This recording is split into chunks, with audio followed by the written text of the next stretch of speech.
This is Average Joe PT, and on this episode, Scully and I, we're going to talk about knee pain in regards to walking. Why do you hear the doctor so many times talk about so many different reasons why walking is so good for you? Specifically, we're going to talk about knee pain today. We're going to talk about the 4 reasons why walking is actually good for your knee. So stay tuned.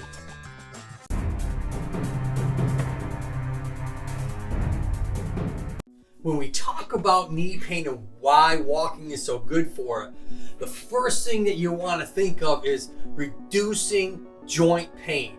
That's right. So when we're walking, you're really getting some exercise in there, but with the least amount of compression on your knees. Because compression on your knees is not a healthy thing. When we look at those meniscus, now I went and tagged up there, if you want to look at my previous video on meniscus tears, you can go ahead and look at that one. But here, when we're thinking about walking, we want to think about reducing the stress on the cartilage of the knees as well as the meniscus. Because as we age, the last thing you want to do is stress the cartilage and the meniscus itself.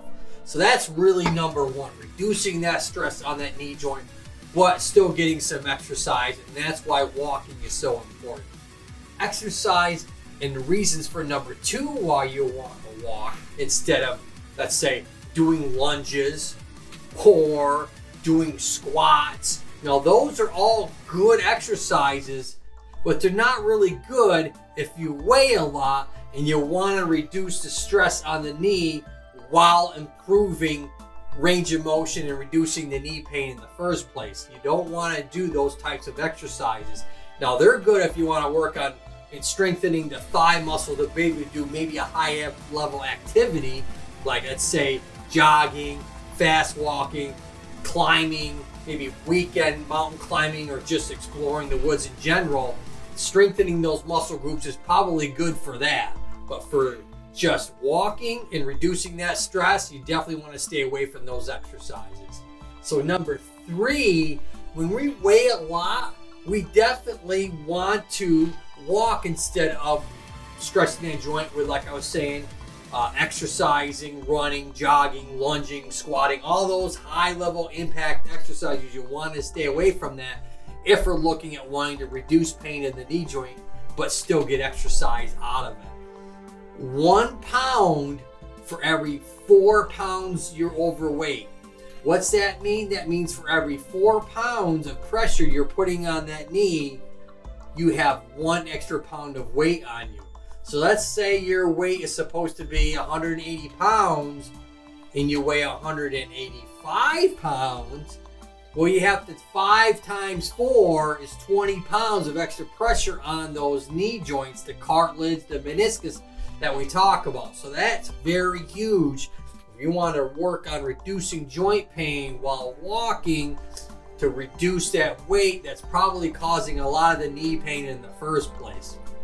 Now, a huge thing that you don't think about is those tendons and bursa around the joint itself can really get inflamed when I talked about those other exercises of like lunges and squatting, because there's not a lot of muscle around the top of the knee joint. It really is just tendons and ligaments and bursa that are supporting that knee joint to begin with, and really it's not the muscle. So you can have the strongest thigh in the world, but if you have a little bit of arthritis in that knee and you have those tendons and this bursa get inflamed, it doesn't matter how strong that thigh is, those tissues are going to get inflamed and cause a lot of pain. Now, I have some videos, I'm going to link it up there for you if you want to look at after this video, all about reducing that knee joint pain with techniques in the home. So you can go ahead and look at that one later. But I want to go over a few more things with you, so I'll go ahead and stay tuned. We'll be right back. The last thing that we're going to talk about today with this knee joint in regards to reducing pain while walking and the reasons for walking is synovial fluid. Now, I talked about this pretty specific when it came to a meniscal tear. Now, the synovial fluid really nourishes the joint itself. That's really where blood flow is lost or stopped and synovial fluid begins. Specifically with those meniscus on the inside, it's all synovial fluid. nourishing that joint. What I mean by nourishing, instead of the blood flow bringing in healthy proteins and nutrients to the tissue, we have synovial fluid doing it. Now, synovial fluid doesn't do it half as well as blood does. But getting blood within the joint space is not a smart thing to do, because actually blood within the joint space destroys cartilage and meniscus. So in that realm, synovial fluid is the only thing that can be within this joint space. Now, reducing the stress on the joint, but while having slow, nice movement like walking, is exactly what synovial fluid likes the most. So when you walk with the least amount of stress, you get that synovial fluid really encompassing all the areas of the joint that it's supposed to be in. The sides, the back, in the front, and along the kneecap. So when you have that nice synovial fluid in there, that motion and lotion sense of rhythm with that knee joint, you'll have a lot less pain and a lot less inflammation within that joint space.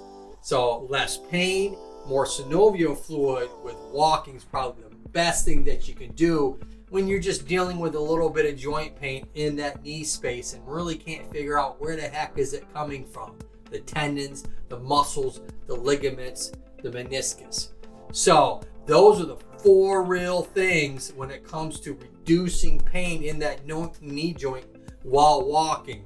Whether that is reducing stress on the joint, whether that is synovial fluid within that joint, whether we're talking about reducing tendon and bursa inflammation around that joint, or really doing activities unlike squatting and lunges that you see on the internet, when we want to just get the knee joint to calm down pain-wise, but still feel like we're doing something. So walking is the best thing for it. How long do we walk? That's a key component right there, because you want to stay on level surfaces. Stay away from inclines and declines when we're starting out. I'd say walk about 15 minutes to one direction, and then obviously coming back towards your home will give you a nice 20-30 minute gentle walk. I would say start out at walking no more than probably 2 or 3 miles per hour, which is quite slow, which is just a normal walking pace. If you guys have any questions at all, I want you to go ahead and leave some comments, positive or negative. Scully and I like to have them. I try and bring content a couple times a week. But until next time, Scully and I always like to say, look up and keep smiling. See you next time, folks.